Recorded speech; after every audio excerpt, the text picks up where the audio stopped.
and I young room near for exclusive latest I war at the bro. You share on TikTok no Sports Link Ghana on YouTube no and also Sports Link Ghana. Yanko for latest and there oh at the mouth.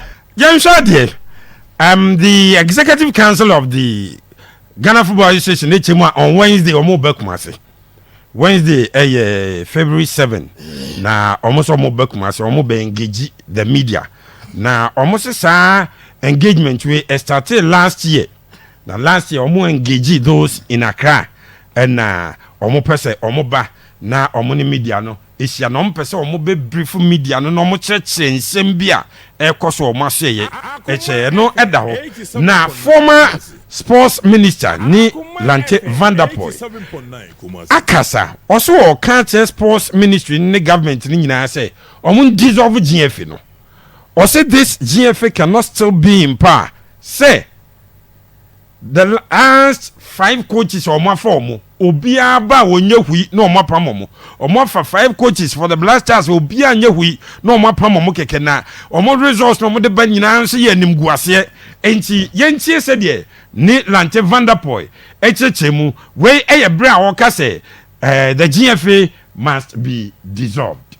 The GFA cannot sit there and tell me today they formed a committee to find us a new coach. They've already fired 5, but they are still sitting there. They should have gone by now. 45 matches, they've won 16, they've lost 17 and drawn 12. It's not a failure, it's below average. Below average. If they've lost more than they've won. So in other jurisdictions, people should be chasing the GFA now. Why should the GFA always be sitting there and always push their coaches out? Look, me, I know that there were so many deficiencies with the way Chris Hilton handled the team. But one, let me tell you point blank.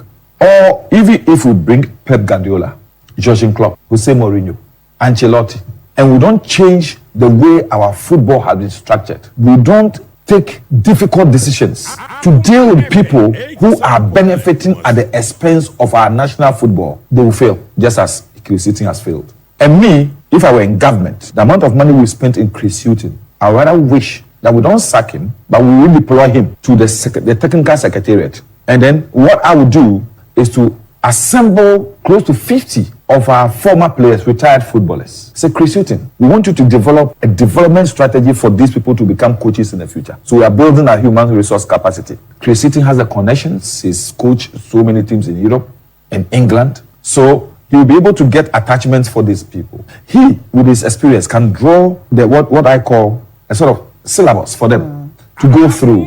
He can take them through the training. And those who excel could be attached to our clubs. So that Accra Sofo doesn't need to go and get a coach from South Africa or anywhere. Asante Kotoko cannot go, they don't need to go anywhere outside the country because these people will have had the qualification and wherewithal from the sort of training and attachment programs that have been developed by the technical secretariat of the FA. And they will. And then what will happen is that they will now send something to our local football. It will help in the development of our local game. And some of these people can go to a lower division, from the Premier League to the Division 1, Division 2, and you will see that there will be a total revolution in the technical development of our football in the country. And somewhere, former youth and sports minister, Lante Vanderpool, can away so a footwear or the Ministry of Youth and Sports. After 2017, when the trajectory will start suffering the slump, somebody should have been awakened to say that, look, no, there's something going wrong with our national team. We're spending money, we are wasting money, we are not getting the results we deserve. Ghanaians are not happy. What do we do? Let me be frank with you. If you're going to manage football in this country with kids' gloves, you will not achieve results. You need to be hard. You must be able to say it as it is. Because it's about people's passion. People die sometimes when we lose matches. People get heart problems when we lose matches. People's life becomes stress when we lose matches. So when you're sitting there, you should see yourself as being given opportunity to save lives, to keep Ghanaians happy. When things are bad in the economy, when things are bad socially, politically, it's football that galvanizes us.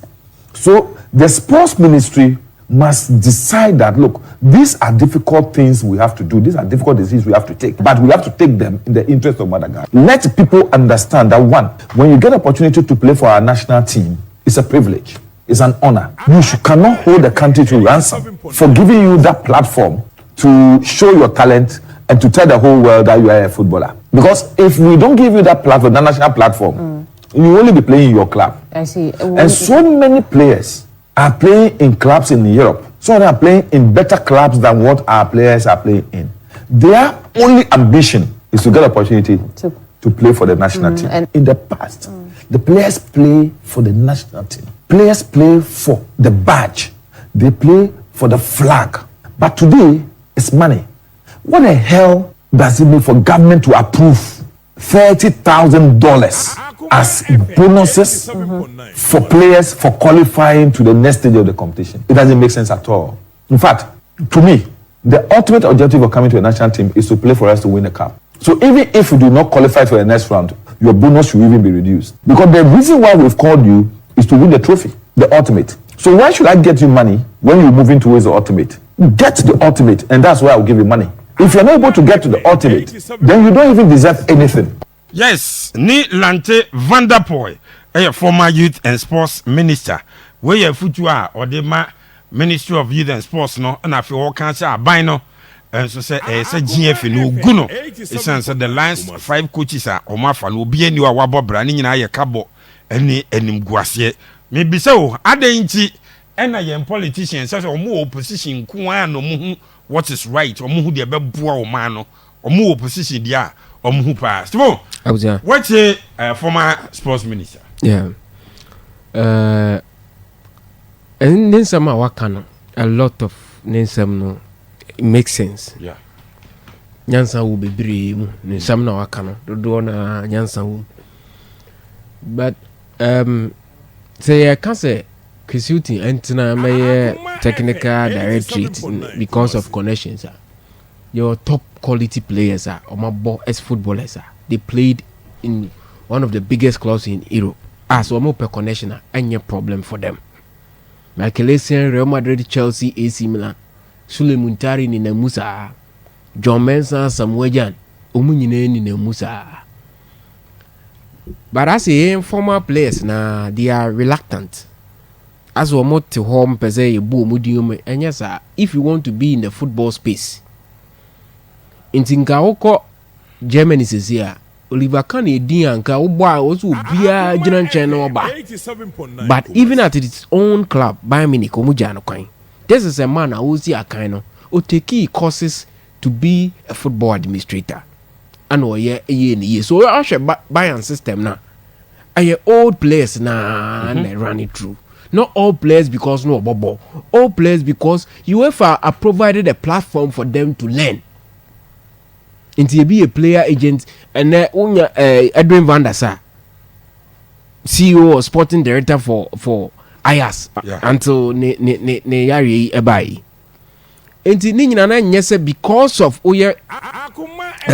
as footballer ninti I was here the position about. But menene ya adwin say me maka the way I football no ye run no wahano in here a massive restructure.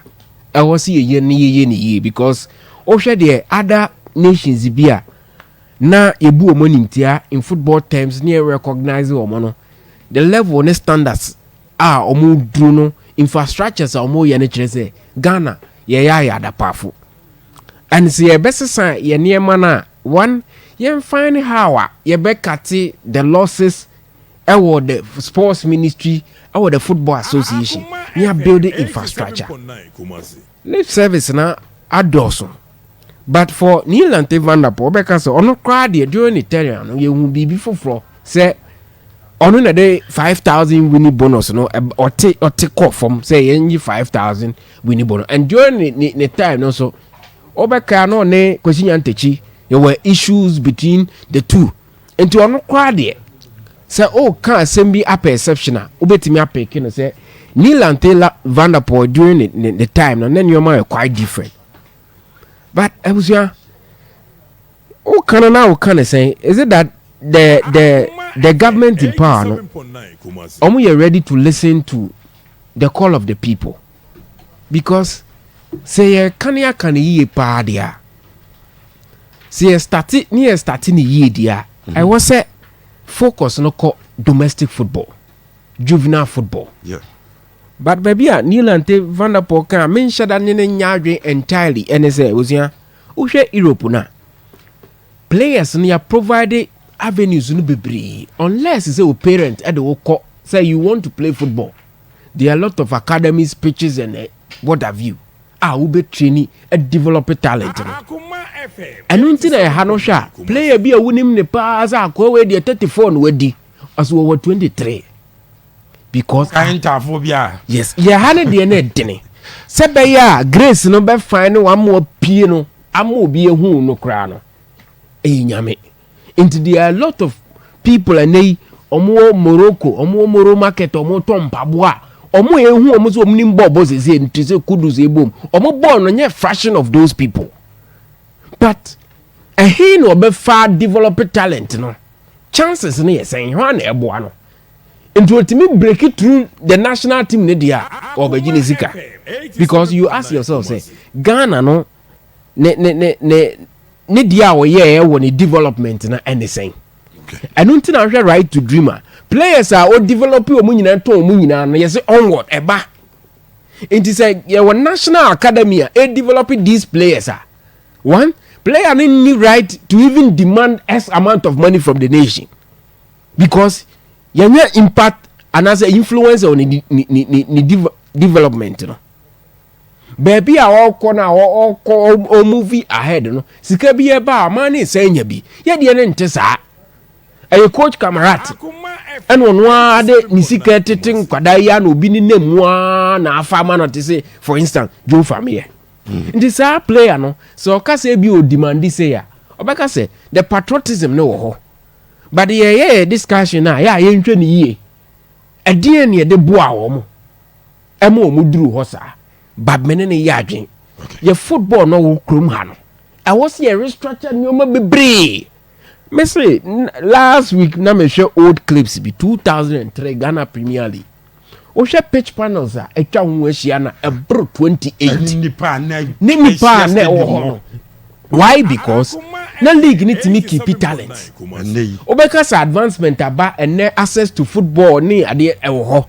But they develop pitches. They say baby, they say brekum, baby, they say Tamale, even national stadium. Look at the sort of pitches. Say I'm sure yeah. Stadium no seat ni ye obi wo ha enya attractive. Say I'm sure coaches yam fa particular attention and coaching. Yam sure talent development e wo ye kroma ni e say e be frefro mu bia. Ye league ni be say but ye person ye develop your football ni ye dia. It start from the domestic. Into how na was a government. I was sika bia odurem na yam force who FF1 ni say FIFA CK and then I made it is a wiki can buy $60 million. $60 million. I want your friends say excellence, no. Pram. Excellence be any ho. At where the no more use no ebini ho. Page paper ni ho. Adia paper be any ho excellent. But yes, it's $60 million since FIFA started giving this money. People ought to be forced to do the right thing. Okay. Sometimes uja omoze obi anye because obi awo here. It can be say be affected. But your mind I was a football no eboa the larger masses. But football no eboa individuals bia. Obi mu kranto obu to them. Football people. All because nipa na friend was or football people. Now when ya a sports minister, I also a rep Emma government no and so support it. The rota ye can was them. Jansen how to eradicate sir rot was a bishop ni Lante Van der Poel has been consistent with the stance. I remember suggesting to you and your crew at them that Nanado ought to have maintained him when he took over the governance of the country. If indeed he Nanado really meant well for our football, money ajuma Clifford cheba for head away free UK Clifford watch Yamuna Nilante stands very good, but what can I say the time he had problems with one people in government. Okay, time on the Blasters players AD bonuses won't come up. Watch me and negotiate your tissue. ɔte yɛ ne ama ɔda sɛ muntua de ɔmo sɛ ɔmo pɛ no mo so yes this man ne nsɛm wɔ kan ebetumi a survive